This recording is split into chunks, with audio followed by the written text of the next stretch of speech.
The Midnight Hauntings.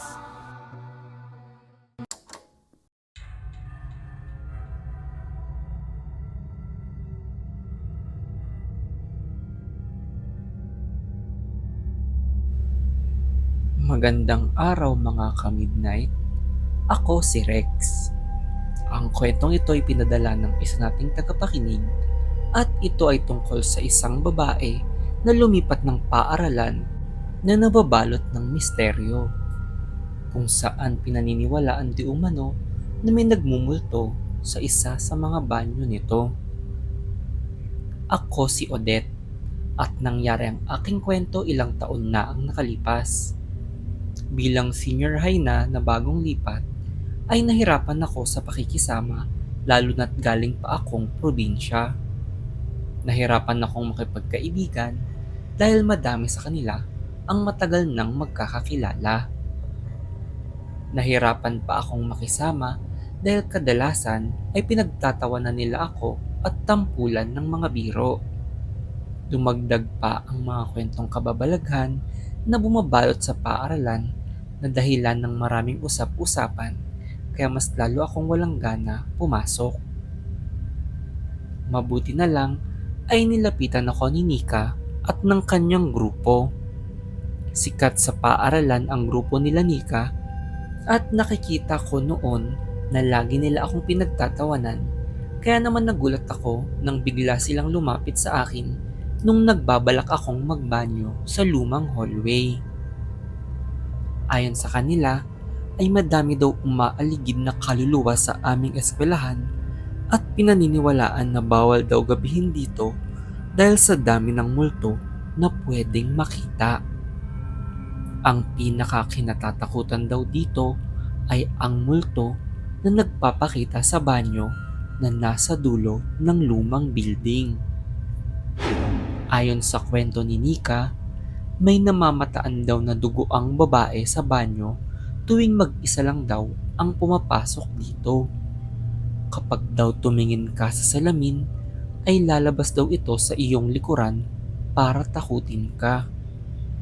Kaya daw lagi siyang may mga kasama para hindi ito makita.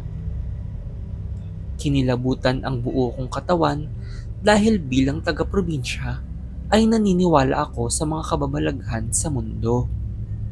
Hindi ko inaasahang hanggang pagpunta sa Maynila ay may ganun pa din pala. Doon nagsimula na ayain ako palagi ni Nika na samahan siya tuwing magbabanyo. Napansin kong lagi niya akong inuutusan tuwing nagpapasama siya sa banyo at madalas ay napapansin ko ding pinagbubulungan ako ng mga kaibigan niya kapag ako naman ang nagpapasama. Hinayaan ko lang ito dahil sa unang pagkakataon ay may matatawag na akong mga kaibigan. Napansin ko din kasi na madami ang tila takot kay Nika na ibang mga kaklase namin. Kahit paano ay hinahayaan ako ni Nika na sumama sa kanila at sanay naman ako sa pangaasar nila at pamamahiya sa akin. Higit sa lahat ay wala kasi akong maaya na iba tuwing magbabanyo. Sa aking takot ay inalam ko ang kasaysayan ng paaralan para mas maintindihan ang tungkol dito.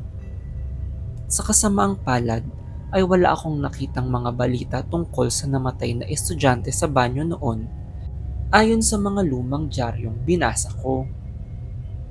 Nang tanungin ko si Nika ay tinawanan lang niya ako dahil may internet naman daw at bakit sa dyaryo ako naghahanap ng balita. Narinig kong nagbulungan sila ng mga kaibigan niya tungkol sa aking pagiging probinsyana at nagkwento bigla si Nika na tila inaalis ang atensyon ko sa kanila. Siya daw kasi mismo ay nakita ang multo ng dugoang babae sa banyo. Ayon kay Nika, dati daw itong estudyante noon na nagpakamatay matapos magsindi ng kandila sa dilim. Bigla silang nagtinginan sa isa't isa at sinabi ni Nika na meron daw silang ritual para itaboy ang multo. Nagulat ako dahil unang beses kong marinig na may paraan pala para maiwasan ang kaluluwa. Kailangan ko lang daw magsindi ng kandila sa banyo mag-isa para hindi daw maulit ang pagkakamali ng multo. Nag-alangan ako nung una, ngunit naisipan na subukan din ito. Sa totoo lang, ay sa umpisa pa lang ay naghinala na ako kay Nika. Ngunit naisip kong hindi naman siguro ako nito magagawang ipahamak o saktan, kaya tinapangan ko ang aking sarili.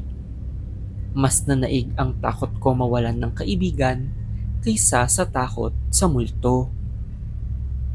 Kaya naman nagpaiwan ako hanggang gabi para puntahan ng banyo habang daldala ang kandila. Nang malapit na ako sa banyo, ay nakarinig ako ng tila boses na humihikbi.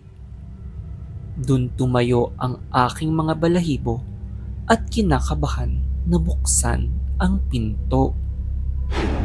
Pagsindi ko ng kandila ay nangilabot ang aking katawan dahil bumukas ang isang cubicle at dahang-dahang lumapit sa akin ang kaluluwa. Sa takot ko ay nagsisisigaw ako at lalabas na sana ng pinto nang makarinig ako ng tawanan sa loob ng cubicle. Naglabasan sila Nika na may hawak na cellphone at doon nila nilahad na binivideohan lang pala nila ako para takutin. Wala naman daw talagang multo at inuutulang nila ako. Maya-maya pa ay binuhusan ako ng tubig ni Nika at sinabing wala daw siyang balak makipagkaibigan sa tulad ko.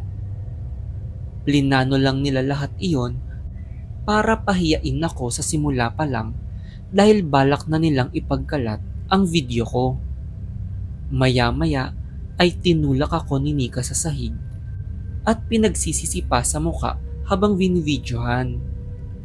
Sa sobrang sama ng loob ko at naipon kong galit ay naisipan kong manlaban. Sa kasamaang palad ay natulak ko ng malakas si Nika at tumama ang kanyang ulo sa sahig hanggang sa dumanak ang kanyang dugo.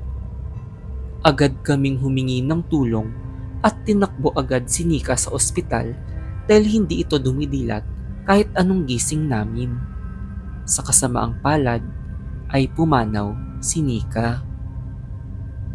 Hindi ako makapaniwalang namatay ng ganun-ganun lang si Nika at dala ng aking konsensya ang nangyari. Dahil sa pruweba ng mga video, hindi ako nakasuhan ng kahit na ano dahil self-defense ang nangyari at aksidente ang pagtama daw niya sa ulo. Gayunpaman, hati ang opinyon ng karamihan dahil kilala sa masamang ugali si Nika noon pa man, habang ang iba naman ay naawa dahil hindi pa din sapat iyon na dahilan para mamatay siya. Ang nakakahilakbot pa ay ang mga nangyari simula nang mamatay siya sa banyo. Dahil bali-balitang nagpapakita daw ang kaluluwa niya sa sino mang naaabutang mag-isa sa banyo.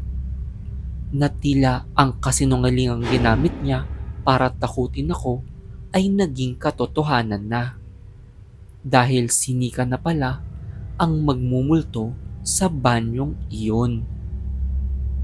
Ilang taon na ang nagdaan at wala na akong balita tungkol sa paaralan na iyon. Ngunit bitbit ko sa aking konsensya ang aking nagawa at ang leksyon na huwag maging mapang-api sa kapwa. Dahil baka tulad ni Nika ay siya pa ang naging multo sa banyo sa school.